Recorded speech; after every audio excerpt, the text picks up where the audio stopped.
Hey everybody, how are you guys today? Are you is everybody surviving this heat?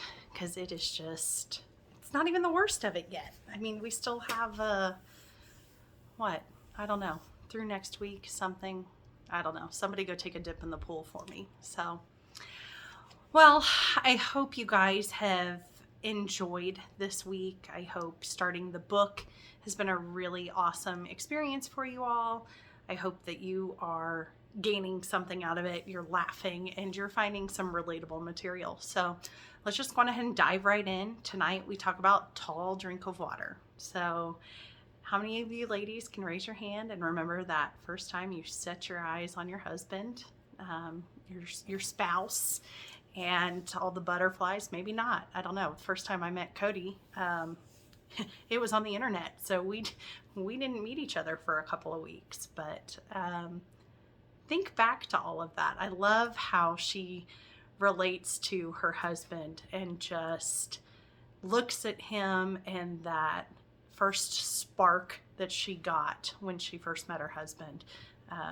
And plus, it was the 90s, so who didn't love fringe? And then you've got a man in uniform. So there you go, Kathryn. Great picture to paint for all of us. So as we start with this chapter, I think the biggest thing that we can all relate to and what we can draw some conclusions on are just marriage is work. You get that first initial meeting with your spouse and you're going through the dating, you're getting to know each other, you get engaged, all of those exciting first things that start to happen. And then the wedding happens, and then you just kind of dive right into real life. For them, they were faced with the challenges of grad school, of moving, having a baby, moving across the country again. How do you get involved with your parish? And especially for some of us, we've been so lucky. We've had a home parish our entire life. While we've had priest changes and everything, we've had that sense of community, or we've been rooted somewhere for so long that, again, we've had that sense of community. And things do still change, but you know exactly where you're at. And so I can relate somewhat to coming into a newer community, a new parish, but it wasn't as a mom, it wasn't as establishing as a married couple. I did all of that when I met my husband, so I'm so thankful for that, and that's actually how I met a lot of you. So think back to that. Think about those challenges and maybe just that navigating. Were you just getting up and going to church? Were you checking that box? Did you have something that really stood out to you in the beginning of your marriage of getting involved in maybe it's the youth program, maybe it was a couples program or ministry that your church offered? How did that resonate with you? How did you and your husband, what did you do to grow that bond when you were first married? So just one thing, like I said, I want you to really just stop for a minute and think about when you first met him and what that was like. And how has that evolved over time? How has your relationship grown? How has it been challenged? How has it been strengthened? What does that look like for you and your family? I think one thing I remember, I want to say it was Engaged Encounter when we went through, this was the first time I'd heard this. When I was younger, my dad always said, we used to ask why my parents always went on so many dates.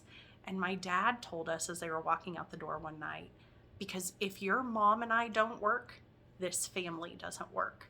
And that has resonated with me since, like a very young age. I'm talking 4 or 5 years old. And now I get it. I'm starting to get it, that if my husband and I don't work, our family doesn't work. So when we went through Engaged Encounter, it was the first time that somebody had ever said, hey, your job is to get your spouse to heaven. And I was like, okay, cool. We're here. We're doing this. Like, we're both Catholic. We're cradle Catholics. We can do this. I don't think until this year that has really sunk in what that truly means. That's my job. In the time that I want to throttle him or I'm just so over the moon in love with him, my job at the end of the day is to get him to heaven. And that seems a little daunting, not because he's a bad guy or anything, just wow, what a tall order. What a partnership that we are meant to have to grow each other in our faith, to hold each other accountable, to raise our kids in the church. That was another thing my dad always said was, till you're 18, you're going to go to the Catholic Church. You're going to fulfill your holy Catholic obligation. And then when you're 18, you can do whatever you want. Again, thankfully that stuck with me. I, had my own trials, but here I am. I'm back. I'm stuck. I'm ingrained, and I love it. I have such an appreciation for it. So how do we continue to navigate that, not only as a husband and wife, but how do we continue to navigate that as a family? How do we connect? How do we show the importance and time for each other? So one of the things I highlighted in reading this week was, prior to the Indiana move, we were living what I'd call a Christian-based life. But so many church teachings really eluded us. Instead of trying to reconcile and understand them, we pushed them aside. So again, it was almost like checking the boxes, but were you really getting more out of what going to Mass meant? How were you involved in your Catholic faith? How were you helping your spouse? And in turn, how was your spouse helping you in that growth? So I love the reflection, because she starts to talk about, having a child in the NICU. Been there, but thankfully it was very short-lived for us. It was only 8 days.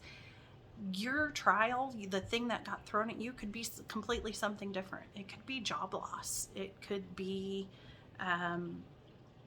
struggles with in-laws. It could be a child that's acting out. I mean, there's so many things that can put strains on marriages. So what do you do? How do you turn towards someone